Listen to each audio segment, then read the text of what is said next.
السلام علیکم جی۔ رانا فاروق سہار اردو چینل پر آپ کو خوش آمدید کہتا ہے۔ یقیناً اب آپ اپنے انٹرویو کی تیاری کے حوالے سے جو ہے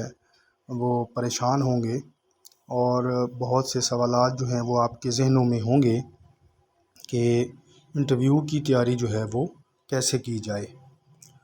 تو انٹرویو کی تیاری کے حوالے سے اہم نکات ہیں کچھ، تو کافی دنوں سے میں سوچ رہا تھا کہ اس حوالے سے جو ہے آپ کے ساتھ شیئر کروں۔ تو جیسا کہ آپ کو اسکرین پہ نظر آ رہا ہے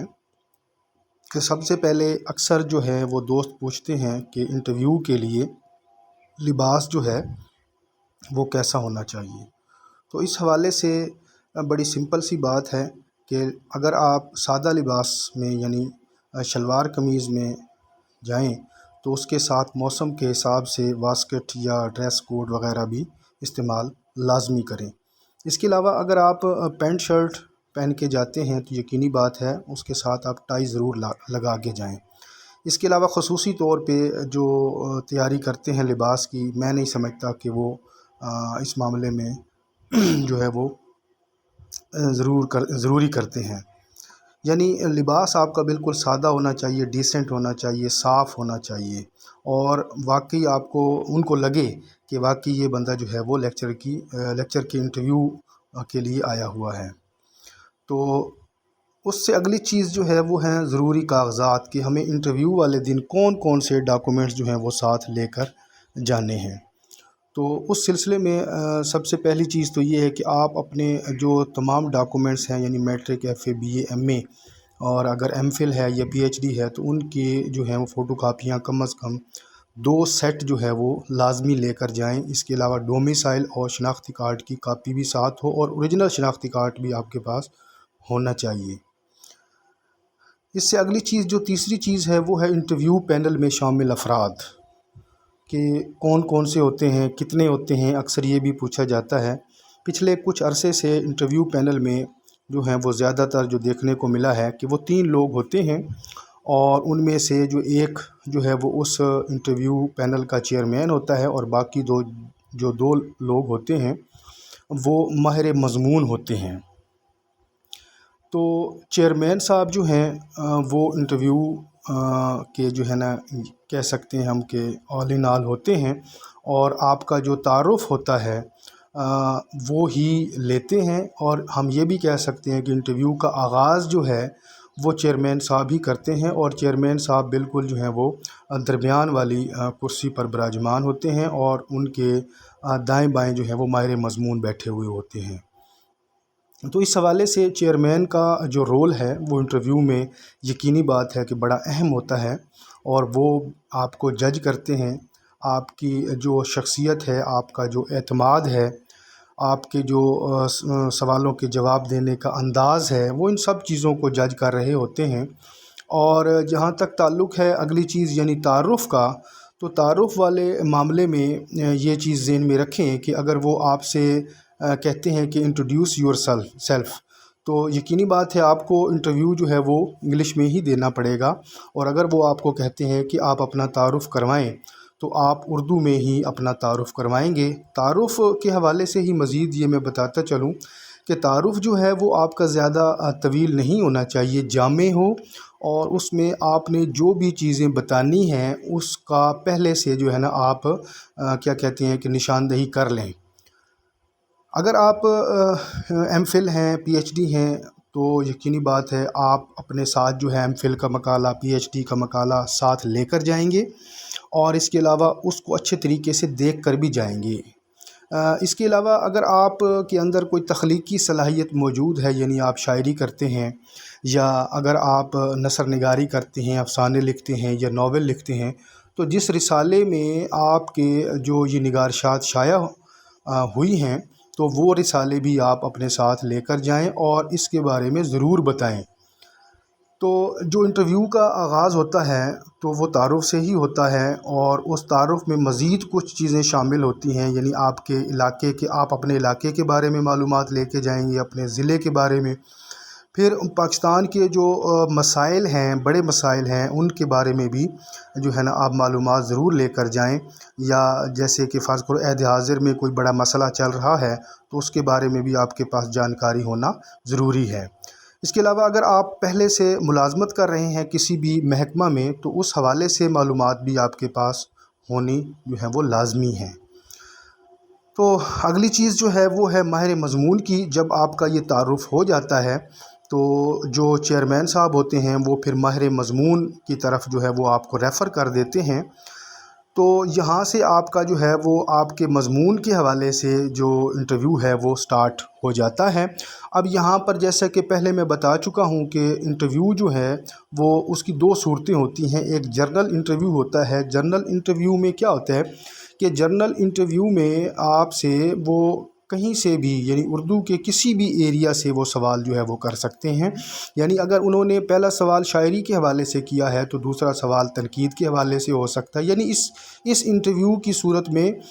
آپ کے پاس جو ہے وہ کوئی بھی آپشن نہیں ہوتا، جو سوال وہ کرتے ہیں ان کا جواب جو ہے وہ آپ کو دینا ہوتا ہے۔ تو اس حوالے سے جو بیسک چیزیں ہیں اردو کے مختلف ایریاز کی، وہ آپ کو لازمی جو ہے وہ دیکھ کر جانی پڑیں گی۔ تو اسی چیز کو آگے بڑھاتے ہیں کہ فرض کریں وہ آپ سے انٹرویو کی دوسری صورت کی طرف آتے ہیں، یا یہ بھی ہو سکتا ہے کہ پہلے وہ آپ سے جنرل سوال کریں تو جو دوسرا ماہر مضمون ہے وہ آپ سے یہ پوچھ سکتا ہے کہ آپ کی پسندیدہ شخصیت کون سی ہے، یا آپ کا ایریا آف انٹرسٹ کون سا ہے، یا آپ کا جو آپ کی جو پسندیدہ صنف ہے وہ کون سی ہے۔ تو اس حوالے سے آپ خصوصی طور پہ جو ہے نا اپنا ایریا آف انٹرسٹ جو ہے وہ پہلے سے تیار کر کے جائیں کہ آپ نے جو ہے وہ شاعری میں آپ کا انٹرسٹ ہے یا نثر میں ہے۔ اگر نثر میں ہے تو کیا وہ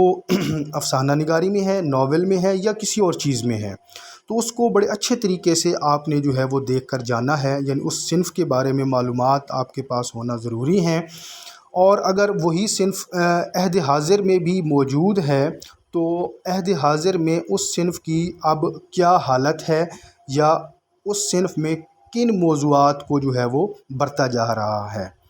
تو اسی حوالے سے اگر مجموعی طور پہ اگر ہم دیکھیں تو وہ درج ذیل کچھ ایسے موضوعات ہیں کہ انٹرویو کے لیے ان کو دیکھنا جو ہے وہ بہت ضروری ہے۔ جیسا کہ اصناف ہے، اس میں آپ شعری اصناف، نثری اصناف یہ لازمی دیکھ کے جائیں گے، اور نہ صرف آپ کو تعریفوں کا پتہ ہو بلکہ اس میں فرق جو ہے وہ بھی آپ کو کرنا آتا ہو۔ اس کے علاوہ ادبی اصطلاحات کو لازمی دیکھیں جو روزمرہ میں استعمال ہوتی ہیں۔ علم بیان جو ہے وہ بہت اہم ہے کیونکہ یہ انٹرمیڈیٹ کے کورس میں شامل ہے، اور علم بیان کی صرف تعریف نہیں بلکہ اس کی مثالیں جو ہیں وہ بھی آپ کو ازبر ہونی چاہیے۔ اس کے بعد جو ہے وہ انٹرمیڈیٹ کا کورس ہے، وہ آپ لازمی ایک بار دیکھ کر جائیے گا کہ فرسٹ ایئر کی اردو کی کتاب میں کون کون سی نثری اسباق جو ہیں وہ شامل ہیں، یا کون کون سی جو ہیں وہ نظمیں شامل ہیں، یا کن جو ہے وہ شعراء کی غزلیں جو ہیں وہ شامل ہیں۔ پھر اگر میں بات کروں کہ اگر افسانہ نگاری کی طرف آتے ہیں تو مشہور افسانے جو ہیں وہ آپ کو لازمی جو ہے وہ دیکھنا پڑیں گے، جیسے کفن ہے، آنندی ہے، اوور کوٹ ہے، آخری آدمی ہے، زرد کتا، کھول دو، ٹھنڈا گوشت، توبہ ٹیک سنگھ، پشاور ایکسپریس، انداتا، بھولا، کپاس کا پھول، الحمدللہ، بین وغیرہ۔ یعنی ان کو دیکھنے سے میری مراد یہ ہے کہ آپ کو ان کے مرکزی کردار کے بارے میں بھی معلوم ہونا چاہیے، اور اس کے اندر اس نے کیا بات کی ہے، یعنی اس کا جو تھیم ہے وہ کیا ہے، اس کا جو مرکزی خیال ہے وہ کیا ہے۔ تو اس حوالے سے آپ ان چیزوں کو لازمی دیکھیے گا۔ پھر اگر میں بات کروں ناولز کی تو ناولز میں جو ہے وہ آگ کا دریا، اداس نسلیں، آخر شب کے ہم سفر، جنت کی تلاش، راجہ گدھ، آنگن، شہاب نامہ اور بہاؤ، یہ ایسے ناول ہیں جو کہ اردو ادب میں اپنی پہچان رکھتے ہیں۔ تو ان کے بارے میں بھی آپ کے پاس معلومات ہونا ضروری ہے کہ یعنی یہ کب شائع ہوئے، یا اس کے اندر جو ہے وہ کیا بات کی گئی ہے، کیا جو ہے اس کا مرکزی خیال ہے، مصنف جو ہے وہ ہم تک کیا بات جو ہے وہ پہنچانا چاہتا ہے۔ اس کے علاوہ مزید اردو ادب کی کچھ اہم کتابیں ہیں جو انٹرویو کے حوالے سے بڑی اہم سمجھی جاتی ہیں، جس میں آب حیات ہے، نیرنگ خیال ہے، آواز دوست ہے، غبار خاطر ہے، مقدمہ شعر و شاعری ہے، مسدس حالی ہے، اور دو جو مجموعے ہیں افسانوں کے یعنی انگارے اور سوز وطن، ان کے بارے میں بھی آپ کے پاس معلومات ہونا ضروری ہے، یعنی یہ کب شائع ہوئی، ان کی خصوصیات کیا ہیں، تو اس کو اچھے طریقے سے جو ہے وہ آپ تیار کر کے جائیں گے۔ نظم نگاری کے حوالے سے جو عہد حاضر میں سب سے زیادہ جو کام ہو رہا ہے دیکھنے کو ملا ہے وہ ہے میرا جی، نون میم راشد اور مجید امجد۔ تو ان کی نظم نگاری کی جو خصوصیات ہیں وہ لازمی دیکھ کر جائیے گا، اور جو ان کی مشہور نظمیں ہیں کوشش کریں کہ ان کے ایک آدھ بند جو ہے وہ لازمی تیار کر کے جائیں۔ پھر شعری اصطلاحیں ہیں ان کو دیکھیے، اور پھر مزاح نگاری میں اگر میں بات کروں تو اس میں یوسفی، پطرس، ضمیر جعفری اور سید محمد جعفری، ان کی جو مزاح پر مبنی تحریریں ہیں، ان کی کتابیں ہیں، ان کو جو ہے نا آپ اچھے طریقے سے دیکھیں گے، اور ان کے بارے میں معلومات جو ہے وہ آپ کے پاس ہونا ضروری ہے۔ پھر اگلی چیز جو ہے وہ ہے عہد حاضر کے ادب کو بھی دیکھ کر جائیں۔ عہد حاضر میں جو ادب تخلیق ہو رہا ہے، چاہے وہ شعری شکل میں ہے یا نثری شکل میں ہے، اس کے بارے میں آپ کے پاس معلومات ہونا ضروری ہے۔ اور اس میں میں نے جو ہے یہ ایک ایسی چیزیں آپ کے ساتھ شیئر کی ہیں کہ جو اکثر ہمارے ذہن سے جو ہے وہ پھسل جاتی ہیں۔ باقی اقبال کو آپ لازمی دیکھیں گے، میں نے یہاں جان بوجھ کے جو ہے وہ نہیں لکھا کیونکہ اقبال تو ضروری ہے، اور اقبال کی کتابیں اور اقبال کی خاص طور پہ جو طویل نظمیں ہیں ان کے بارے میں معلومات آپ کے پاس ہونا ضروری ہے۔ اسی طرح غالب ہے، میر ہے، یا پھر اردو عناصر کے جو اردو کے عناصر خمسہ ہیں ان کی کتابوں کے بارے میں اور ان کی سوانے کے بارے میں آپ کے پاس جو ہے وہ معلومات ہونا ضروری ہے۔ تو میں سمجھتا ہوں کہ جہاں تک میں سمجھتا ہوں کہ یہ چیزیں اگر آپ کے مائنڈ میں ہیں تو بہت اچھی بات ہے، اگر نہیں ہیں تو ان کو اپنے مائنڈ میں رکھ کر جائیں، اور انہی کو مد نظر رکھتے ہوئے جو ہے وہ اپنی انٹرویو کی تیاری جو ہے وہ جاری رکھیں۔ اس کے علاوہ انٹرویو میں جو ہے نا کوشش کریں کہ آپ اگر فرض کریں آپ کا کوئی سوال غلط بھی ہو جاتا ہے تو وہاں پریشان ہونے کی ضرورت نہیں ہے، بلکہ کسی سوال کا اگر جواب آپ کو نہیں بھی آتا تو آپ وہاں معذرت کر لیں۔ تو معذرت کرنے سے ایسا نہیں ہے کہ آپ کا جو ہے وہ بیڈ امپریشن پڑے گا، نہیں، ایسا نہیں ہوتا۔ تو غلطیاں ہوتی رہتی ہیں، لیکن کوشش یہ کریں کہ وہاں پر آپ کا جو اعتماد ہے وہ بحال رہے۔ تو امید کرتا ہوں کہ آج کی ویڈیو میں جو نکات آپ تک میں نے پہنچائے ہیں